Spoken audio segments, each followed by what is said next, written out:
All right, welcome to Hoops Tonight here at The Volume. Hope all of you guys are having a great day. I've got a dozen Team USA basketball questions for us to go through, mailbag questions for us to hit today. You guys know the drill. Before we get started, subscribe to the Hoops Tonight YouTube channel so you don't miss any more of our videos. Follow me on Twitter at _JasonLT so you guys don't miss any show announcements. Don't forget about our podcast feed wherever you get your podcasts under Hoops Tonight. And then keep dropping mailbag questions in those YouTube comments so we can keep hitting them throughout the remainder of the summer. Last little programming note before we start the show.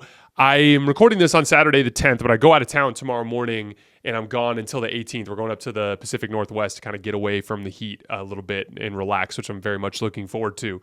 I do have new content coming out while I'm gone. I've recorded the first three videos in our player ranking series, so those will all be releasing while I'm out of town next week. Don't forget that in those videos, I want you guys to comment if you disagree about a ranking and provide a basketball case for why you disagree, preferably in as short a format as possible, because what I'm going to do is on that fourth player rankings video, when I get back in town, I'm going to actually add a segment at the end where we kind of debate. I'm going to read your guys' mailbag responses where you guys tell me why you disagree. We get into the basketball. We'll have like a little debate segment at the tail end of those shows. So make sure you guys get that in there. But yeah, quick trip out of town. When I get back, we'll finish the player ranking series and then we'll be heading into the season. Had a little bit of a funny / sad story in Vegas. Don't ever book a flight that is an afternoon flight on the same night that you have concert tickets, because I had on Thursday a 5.5 hour delay getting out of Tucson, which caused me to have to fire sale my Dead & Company tickets from a dingy bar in the Tucson airport, which was a huge bummer. As you can imagine, I wasn't in a great mood. But a valuable lesson, like monsoon season here in Tucson, we just get these like crazy storms that come through in the afternoon, and I played with fire and ended up losing some money on it. Is what it is. But thankfully, the very next day I had tickets again, and so my wife and I had a really nice day. Yesterday was actually my birthday. We had a really nice day in Vegas and celebrated, and then went to go see Dead & Company that night. So thankfully, I had 2 nights worth of tickets, and just was unbelievable. John Mayer played the whole show without his left index finger, and like you could barely tell the difference. And he's obviously my favorite musician, but I also think he's the best guitar player to ever play. And it was just a really cool experience to get to see him in a situation where like a primary physical like digit that he needs to play was out of commission, and yet he still provided like the same type of experience that you've grown accustomed to getting when you go see him and Dead & Company in concert. It was really, really cool. It was a great birthday. It was a great celebration. But very excited to get out of the heat for a little bit. But yeah, valuable lesson learned. If you live in an area where they have storms that come through in a rainy season, don't be an idiot like Jason and buy concert tickets the same night as your flight, or you could end up very upset in a Tucson International Airport bar. Anyway, let's get into that mailbag. First question.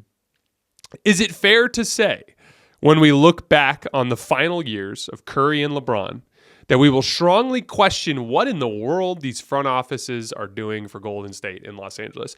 My hope is that you guys have already kind of seen that. Golden State started trying to run this 2 timelines thing all the way back in 2022, and they've never gotten any sort of championship level contribution out of any of the young players.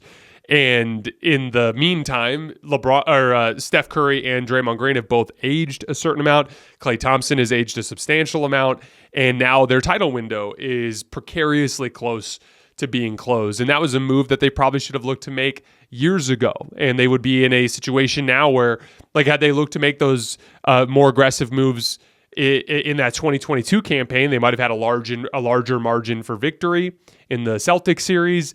They might have had a better chance to repeat in 2023. Just in general, the entire aura around the team might have been more positive. Not to mention the fact that Jonathan Kuminga at that point in time had multiple years left on his rookie contract. Now it's like you trade for Jonathan Kuminga, you have to max him.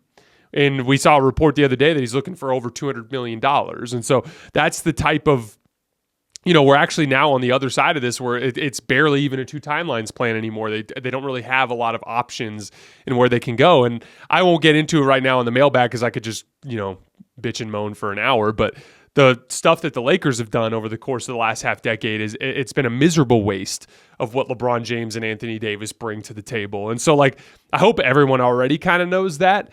But I think that Curry and LeBron being the two obvious best players on this Team USA, I think are a strong indicator of just the top end talent that they still present to both Golden State and the Lakers. And I'm hoping that drives some amount of aggression from those two front offices, quite frankly, because I want to see them play in other big games. I really hope that today against France is not the last time I get to watch Steph Curry and LeBron James playing a big basketball game. Wouldn't that be a huge bummer?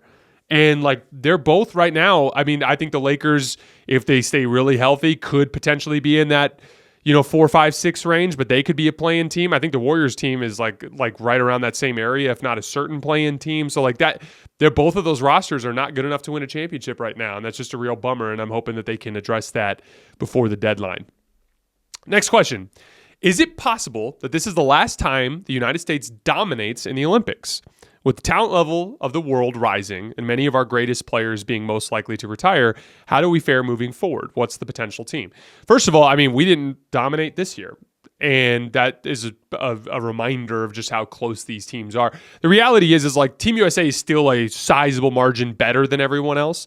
But any single game sample size, there's variance. And that gap is closed to the point where now it's like, USA plays a bad defensive half, Serbia shoots really well, and suddenly it's like neck and neck and anything can happen, right? And so I think the days of Team USA dominating are over, just simply because of the fact that single elimination, the gap is too small now. There's enough variance that there's going to be a close game in there. I mean, hell, France was within 3 with 3 minutes left before Team USA pulled away.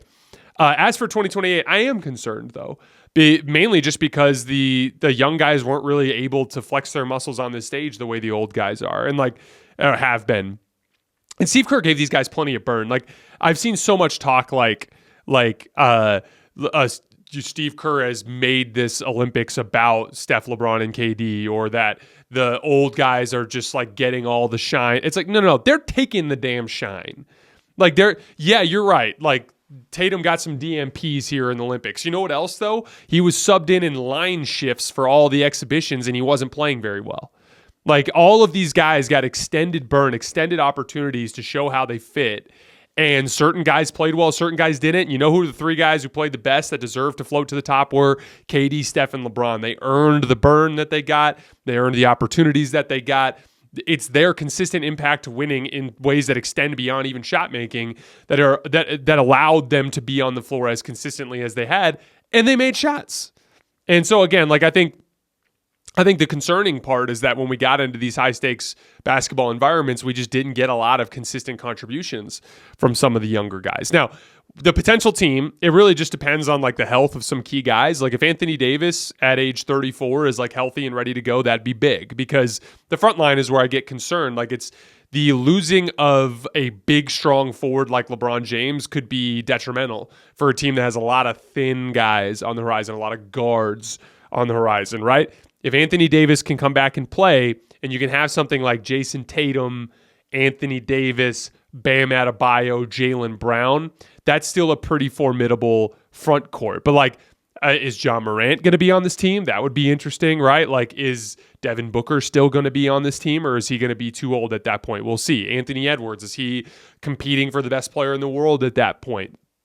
The main thing is will Team USA have the physicality to hang against these bigger European teams? And a lot of these American players are not as physically imposing, and the older group is starting to phase out. And so that's the main piece. I think a lot of key guys, like Jason Tatum suddenly becomes vitally important. I've seen all this talk about like, oh, is Tatum going to boycott the Olympics because he didn't play? I'm like, God, I hope not. They're going to need him. Like Jason Tatum, here's the thing. Jason Tatum wasn't a good fit on this team because he couldn't shoot.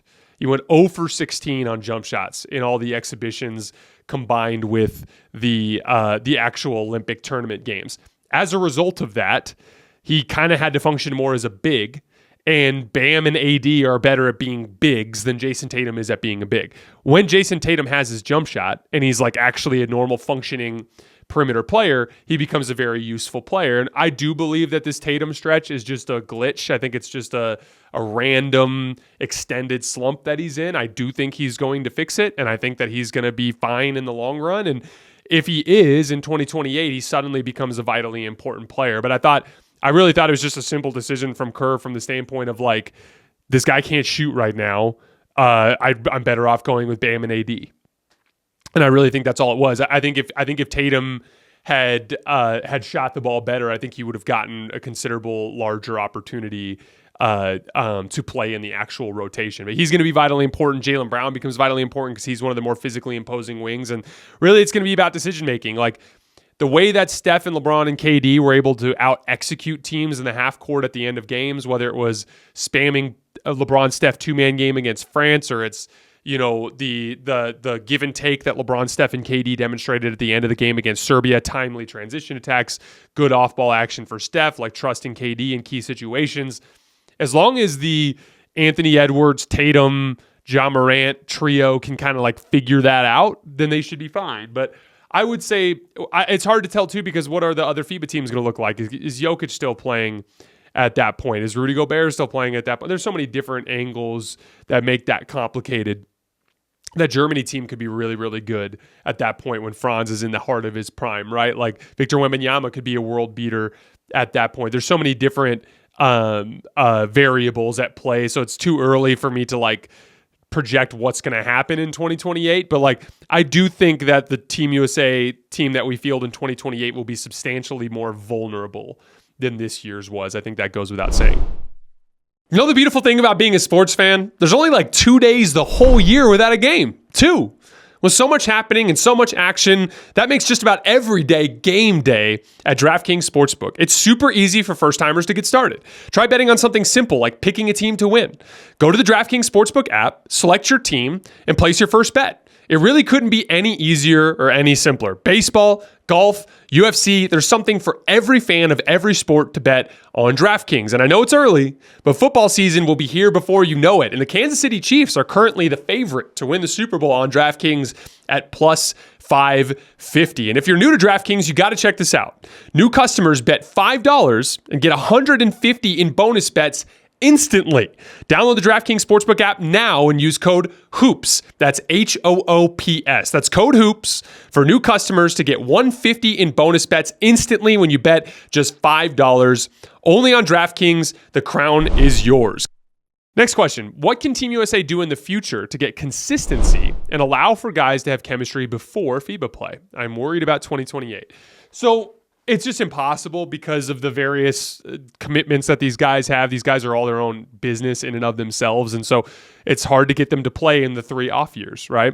There are a couple of different things. You could try doing a camp. That might be something worth looking into. I think they actually do something like that already.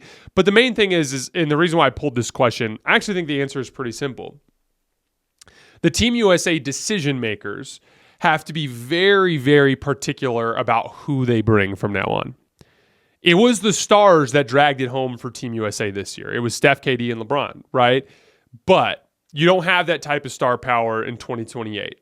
So I do think at that point it becomes vitally important to have star role players involved. I'd be extremely picky about lineup construction and be willing to bring guys that aren't necessarily big names, but that are like professional role players, guys that make their living doing the dirty work. Because when it comes to that chemistry piece, and we're going to talk about this a little bit more with LeBron and Steph here in a minute, because I had a specific question about it. But there is a earned chemistry, or that's like the continuity piece. But then there's also like a natural organic chemistry that can happen between basketball players. And so when you don't have the continuity from year over year consistency, then you have to have that natural and organic chemistry. So you need to have it streamlined to where you have some stars who like playing without the basketball. You have guys that specialize in playing roles. You have a clear hierarchy so guys aren't fighting over the basketball. You have to try to craft a basketball situation. And we'll kind of take a closer look at that when we get to 2028, because that'll be a much more fun roster to try to put together in the summer leading up to it. But I think they're just going to have to be way more picky about who they include on that team and try to make sure they bake in as much natural chemistry as possible. What are your expectations for Anthony Davis coming into the 2024-2025 NBA regular season? Top 10 player, Defensive Player of the Year, MVP. So I have super high expectations for Anthony Davis. I will just warn you guys right now, I have him super high in my player rankings. And I am just a huge believer. I think he's been playing at a borderline MVP level basically this entire calendar year. I thought he played Jokic to a standstill in the first round series, which is not hard. That's the best player in the world, in my opinion, that Anthony Davis went punch for punch, blow for blow with, and arguably outplayed in the first round series. Like that's how good I think Anthony Davis is capable of playing. So top 10 player, yes. Defensive player of the year, media is never going to give it to him because they don't like the Lakers. MVP, I don't think that's something that he has a real chance to get, but I'd love to see Anthony Davis get a top 5 MVP finish. That would be something that I think would be a strong indicator of just him putting 70 plus games in at the level that he's been in at 2024. I think that's something that he can do. And if he does, if AD plays 70 to 75 games and plays the way he did in this calendar year, the Lakers will be a top 4 seed and they will be a team that's good enough to put Anthony Davis in MVP contention. I don't think he can win MVP, but I do think he can get a top 5 finish, and I do think that's something that's on the table for him. Next question. What does this Olympic finals performance mean for Steph Curry in top 10 all-time conversation? Also, why do you think Steph and LeBron have such a great understanding of each other on the floor when they've always been rivals for much of their careers? So that last part, I want to hit that first. The reason why LeBron and Steph so naturally played together, it's 2 things in my opinion. The first piece I talked about extensively in the instant reaction to the gold medal game. It's all about the fact that LeBron and Steph both do very different things. So when you deploy LeBron and you deploy Steph, they accomplish different goals, which then piece together to make even easier roles for all of your teammates, right? So that piece of it is the first part. They're just very complementary in their skill sets. The second piece of it is that organic and natural chemistry that I was talking about. One of the things I've noticed, when I play with people that I haven't played with before, when they are smart basketball players, it's easy. When they're guys who don't know how to play, it's hard even if I have a long time to play with them. A huge portion of it is that natural chemistry. LeBron and Steph are 2 of the smartest basketball players of this era. So of course they figured out how to do it immediately. That type of chemistry is the type of chemistry Team USA needs to hunt down in order to increase their margin for error in 2028. Where do you rank Tatum in the NBA after this Olympic run? Guess you'll have to watch the player rankings videos, which are going to come out starting next week. Welcome to the Pacific Northwest, Mr. T. Who is the best current non-NBA player who played in the Olympics that NBA teams can sign? Maybe someone from the South Sudan team or Yabusele. I think by the way, I love the Pacific Northwest. I cannot wait to get back up there.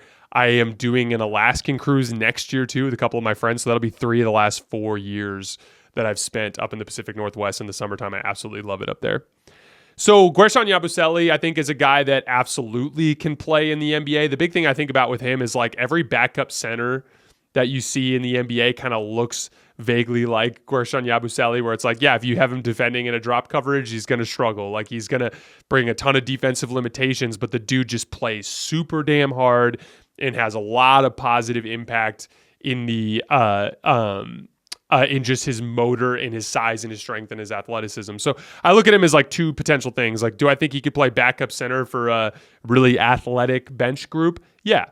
The other thing too is he kind of plays that big forward position. Like he'd be an interesting guy to add to a team just to have a big, strong body to bang with a Nikola Jokic so you can put your center behind him or something along those lines. Like I think he just brings a lot of really valuable basketball skill, especially in big games. And so I think he could be a guy that could play.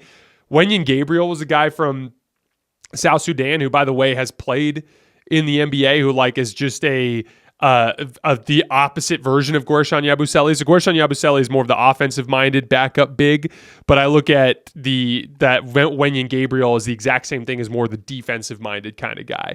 And like he just brings a ton of energy on the glass and runs the floor in transition. He's another guy that like I've seen him play next to Anthony Davis at the 4, and there's a lot of layered athleticism benefit there. Mariel Shayok shot the ball extremely well. There's always an appetite for shooting in the NBA. I think there are a bunch of guys like that. The reality is, though, and this is something that I've seen a lot. I've seen a lot of people say things like, oh, how did Team USA barely win the gold when they have all this NBA talent, blah, blah, blah. The gap between NBA players and the lower level pros is smaller than ever. It just is. The entire basketball world is getting better. the gap between all levels is shrinking as we just get better at playing basketball. And so like I think that there are a lot of guys that played in that tournament that are 80-90% of what an NBA player is, and they're just not quite good enough to be part of that 450 players, right? And like that to me is what makes it so, like, I always talk about on this show, like I have a certain responsibility to be critical because that's just authentic. Like I can't only compliment people without being critical or vice versa. At that point, I'm just a propagandist, right? But I always feel a little bit uncomfortable when I'm criticizing NBA players because they've accomplished something that is something that every basketball player dreams of accomplishing. Like every one of you guys who played in high school, played in college, like there was always at least a small part of you that was like, man, it would have been really cool if something went differently and I made it to the NBA, right? Like we all have that aspiration, and yet only 450 people get to do it. And so when you get to put that jersey on and you check into an NBA game and you actually get to play, it is such a remarkable accomplishment. And I think that seeing how many really, truly great players are not playing in the NBA is just another reminder of that. It's something I've been aware of for a long time. Obviously, I am friends with and work out with a ton of people who play overseas and guys who play at the high major college level. Like that's the amount of talent that exists in the basketball world is incomprehensible. And it's just a reminder of what makes the NBA so special, and that's why we're fans, and that's why we love watching the games, and that's why I love talking about it on the show. People always say peak over longevity for LeBron and MJ. When they explain peak, it always goes back to Jordan winning 6 rings. In terms of level of play, 2018 LeBron reached the highest command of the game ever. Does that not make his individual peak higher? LeBron is the GOAT. So, couple things. First of all, I agree that 2018 LeBron is the best basketball player that I've ever watched in any individual moment in time. The main reason why for that too is I just tend to think that players are always getting better. So I think there will be a version of Victor Wembanyama that we see in, potentially in 2030 or something like that, or maybe some other player in the future where we're going to look back and be like, this is the best basketball player that has ever taken the floor in an NBA game. I don't think LeBron is like some random peak in player history and then we're going to dip back down and LeBron will always be the GOAT. Like, I think we're always getting better. 2018 LeBron was one of the best athletes in the league. Remember, that was the year that he had that dunk on Nurkic. Like, he was still like at his peak athletically. He was the best passer in the league. He was a deadly jump shooter, had incredible footwork in the mid post. He had just ridiculous scoring moves. And that, what do you have, 8 40-point games in the playoffs? A dominant defensive player, dominant rebounder. That was the best basketball player that I've ever seen. The reason why I had MJ as my GOAT before then, I should say before this particular show, is you can't judge a player based on what the future holds. That doesn't make any sense. Like, it doesn't make sense to judge LeBron up against 30 years from now what the technology will look like in terms of health and in body management and a surgery for injuries and all the different things in the future. Just the way the game is played. We'll just be better at playing basketball in the future, right? Like, it doesn't make sense to judge that. MJ was so ahead of his time. He was so ahead of the curve that he was so dominant that no player was even considered in the same tier as him, and they won 6 titles in 8 tries. So, like, I still think that that's the most dominant stretch that we will ever see from an NBA player. I don't think we'll see. I think the league is too deep now. I think the teams are too good. I don't think we'll see a player truly separate himself, and maybe that'll happen.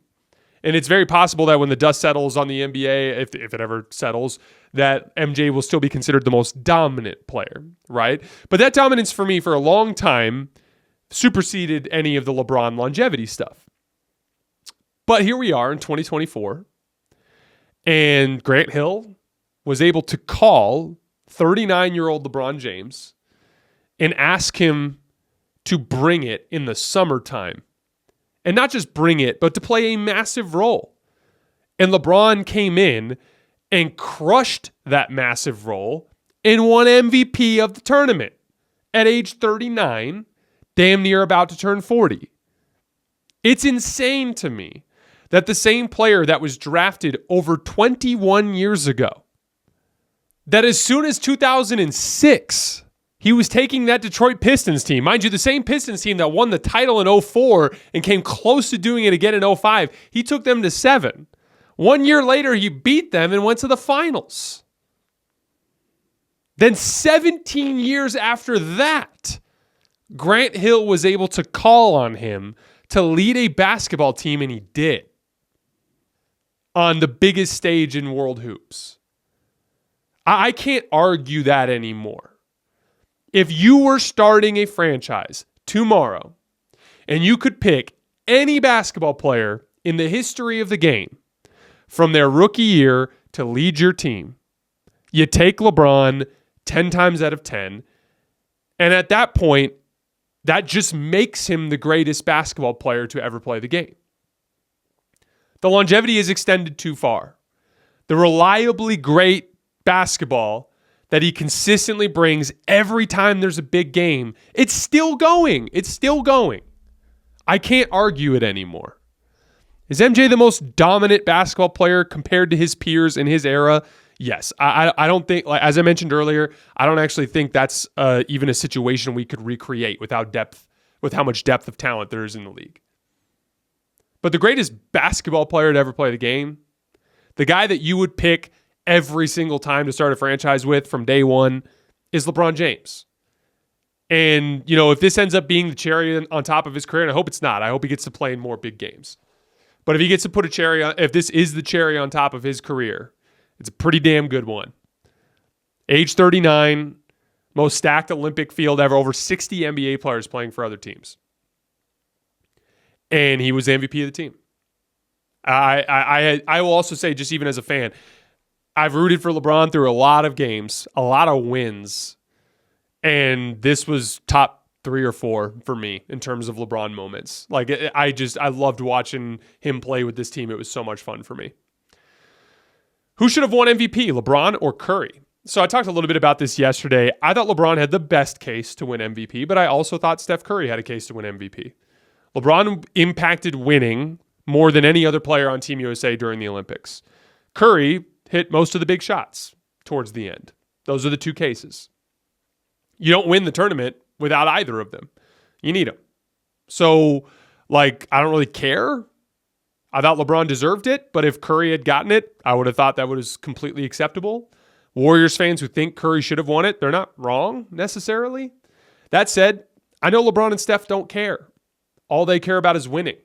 That is why Curry allowed or asked Kevin Durant to join him in Golden State. That is why LeBron is the kind of guy who, in a big moment, will let Kyrie take the big shot or let Steph Curry go when he has it going. It's a big part of ego. In order to win, you have to let go of that. What if LeBron had tried to co-opt possessions away from Steph at the end of the game when he was on his heater? That would have been bad for the team, but he doesn't care. He just wants to win, right?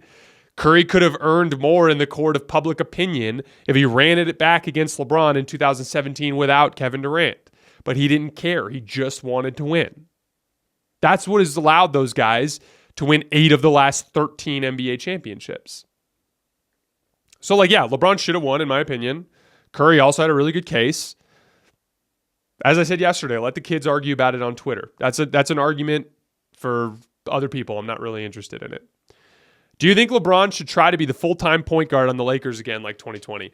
Yes, but it requires a certain level of offensive talent. In order for LeBron to operate the way he did for Team USA, you need to have high-level players flying off of screens. And so that's where it gets tricky. If adding Dalton Knecht to the situation as a movement shooter can help, if D'Lo's willing to work more off the ball, I think there's a lot of benefit that can come from that, but it requires high-level offensive players. Again, I'm not really worried about the Lakers on the offensive end at all. They just don't really have a player that can play both ends of the floor other than LeBron and AD. That's the main issue. Would you have had an issue with Jokic winning Olympic MVP? Yes. For the same reason I would have had an issue if LeBron won MVP of the 2015 finals. I think it's okay for us to talk about how great Jokic was, and I do think he's the best player in the world still, and I thought he was the best player in this tournament, but MVP goes to the winner. And Team USA won. I don't think LeBron should have won MVP in 2015. I think Steph should have. So, I'm a huge Jokic fan, but I think giving him MVP would have... again, winning has to mean something. And it's a prerequisite, in my opinion, when it comes to MVP. All right, guys, that is all I have for today. Very much looking forward to a little bit of a break. I hope you guys enjoy the beginning of the player ranking series. I'm excited to argue about it with you guys when I get home. I will see you guys then.